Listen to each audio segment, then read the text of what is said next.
You know, economic crises are kind of like those pop quizzes we used to get back in school. You know they're coming, but Yeah. you're never quite sure when. And you, dear listener, you're already thinking about 2025 and how to weather any potential storms. So today, we're diving deep into your research. We're going to figure out not just how to survive, but maybe even thrive when things get a bit rocky. You know what I find really interesting is that your sources don't dwell on predicting when the next crisis will hit. They focus instead on understanding the mechanics, the how and why of these downturns. It's like learning to read the clouds before a storm. You might not know the exact minute the rain will start, but you can recognize the signs and be prepared. Yeah, and that's so important, especially when it comes to investing. I mean, I've heard horror stories Yeah. of people panicking and selling everything at the first sign of trouble. Right. And that's often the worst thing you can do. One of your sources has this amazing example.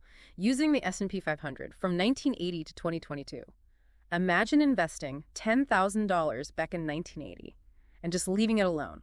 By 2022, you'd be sitting on over $1 million. But if you tried to time the market and you missed even a handful of the best trading days, you would see a dramatic drop in those returns. Okay, so that's a pretty compelling argument for staying invested. But let's be honest, those dips and crashes can be scary. How do we even begin to make sense of what's happening? Well, the source breaks down economic crises into different categories, kind of like a storm classification system. You've got your corrections, which are like sudden squalls, sharp, but short-lived.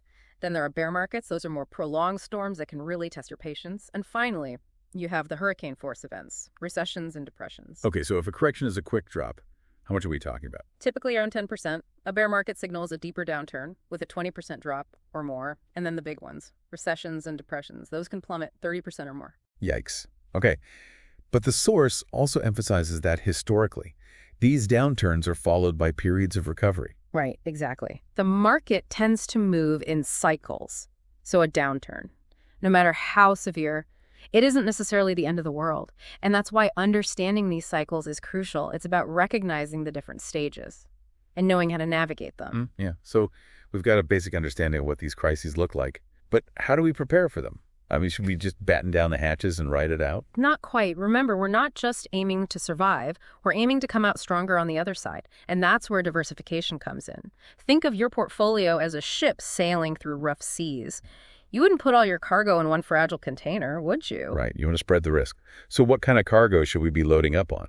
Well, your sources point to a few key assets that are known for their stability. During turbulent times, low volatility stocks, for example, they tend to hold their value better than others. During market swings, they're often found in sectors that provide essential goods and services, things people need regardless of the economy, like healthcare or consumer staples. So think companies like grocery stores, utility providers, those kinds of things. Exactly. These companies tend to have steady earnings and dividends, making them less prone to wild fluctuations. Then you have bonds, which are essentially loans you make to governments or corporations. They offer a fixed income stream, so they're considered less risky than stocks, especially during uncertain times. So it's like lending money. Yeah. And getting paid interest on that loan, regardless of how the stock market is doing. Precisely. And lastly, there's gold. It's been a store of value for centuries. And because it's a physical asset, it's not directly tied to the ups and downs of the stock market. It's often seen as a safe haven during periods of high inflation or economic turmoil. Okay, I'm starting to see how these different cargo options can help stabilize the ship, so to speak. But the sources also mention opportunities during crises. What do they mean by that? Well, think of it this way. While some people are panicking and selling everything at a loss, others are recognizing that a downturn can create buying opportunities. Prices drop, and suddenly, assets that were once out of reach become more affordable. So it's like a Black Friday sale for investors. Yeah. But you have to be smart about what you buy. Exactly. This isn't about blindly grabbing whatever's cheapest. It's about doing your research, understanding the underlying value of an asset, and seeing the potential for growth. Once the market recovers, it's more like a clearance sale where you find designer clothes marked down 70%. You wouldn't just buy anything right, you would look for the pieces that fit your style and have lasting value. Okay, that makes sense. So we talked about diversification and recognizing opportunities, but are there any specific strategies for actually navigating a crisis when it hits? I mean, it's easy to say don't panic, but what if your portfolio is taking a nosedive? Well, that's where having a plan and sticking to it becomes crucial. Remember that example with the S&P 500? Trying to time the market. jumping in and out. It can seriously hurt your long-term gains. Your sources really emphasize that the best approach is usually to stay the course. So resist the urge to sell everything when the market gets shaky. Exactly. Panic selling often leads to locking in losses and missing out on the eventual recovery. Remember, market downturns are a natural part of the cycle. They're not necessarily a sign that everything is falling apart. Okay, but what about those people who actually make money during crises? Are they just incredibly lucky? Luck might play a small role, but it's more about preparation and strategy. One of your sources tells the story of this investor who made a fortune during the 2008 financial crisis. He had done his research, identified undervalued assets, and had cash on hand to buy when prices plummeted, when the market rebounded. He was in a prime position to reap the rewards. Wow, that's impressive. So it's about recognizing that crises can create opportunities, but you have to be ready to act when those opportunities appear. Exactly. It's like having a shopping list ready for that Black Friday sale we talked about. You know what you're looking for, and you prepared to snag those deals when they pop up. All right, so we've covered a lot of ground here, understanding the types of crises, diversifying our portfolio, Yeah. and even looking for opportunities during a downturn. But let's get specific. You mentioned that our listeners are particularly interested in preparing for a potential crisis in 2025. What actionable advice can we offer, especially for someone living in the U.S.? Well, the source highlights some key areas where U.S. citizens can focus their attention. Remember those low volatility stocks we talked about? Healthcare and consumer staples are great places to start. Think about companies like Johnson & Johnson, Procter & Gamble, or even Walmart.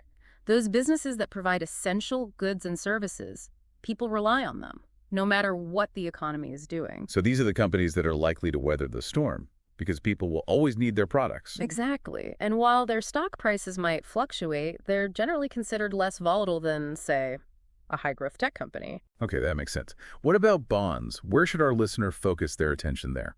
Well, with interest rates expected to rise, bonds could offer some attractive opportunities. U.S. Treasury bonds are considered among the safest investments in the world. They're backed by the full faith and credit of the U.S. government, so they offer a level of security that's hard to match. So if you're looking for stability and peace of mind, U.S. Treasury bonds could be a good option. What about corporate bonds? Corporate bonds can offer higher yields than Treasury bonds, but they also carry more risk. The source suggests focusing on bonds issued by well-established companies with strong financials, those that are less likely to default on their debt. So it's about balancing potential return with the level of risk you're comfortable taking. What about gold? Any specific advice there? The source doesn't recommend putting a huge chunk of your portfolio into gold, but having a small allocation can be a way to hedge against inflation and market volatility. You can invest in physical gold, like coins or bars, or you can buy gold ETFs, which are exchange-traded funds that track the price of gold. Okay, so we've covered some specific investment options for U.S. citizens.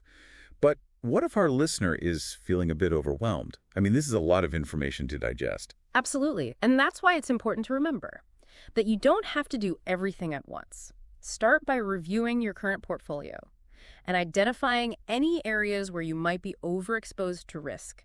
Maybe you're too heavily invested in one particular sector or asset class. Then gradually start diversifying, adding those ballast assets like low volatility stocks and bonds. So it's about taking a step-by-step approach, rather than making drastic changes all at once. Exactly. And don't be afraid to seek guidance from a financial advisor if you're feeling lost or uncertain. They can help you create a personalized investment plan that aligns with your specific goals and risk tolerance. It's like having a seasoned captain to help you navigate those rough seas. But remember, even the best captain can't control the weather. That's true. No one can predict the future with 100% certainty. But by understanding the mechanics of economic crises, diversifying your portfolio, and having a plan in place, you'll be better equipped to handle whatever storms come your way. So it's about preparation, not panic, and recognizing that while crises can be challenging, they can also create opportunities for those who are ready to seize them.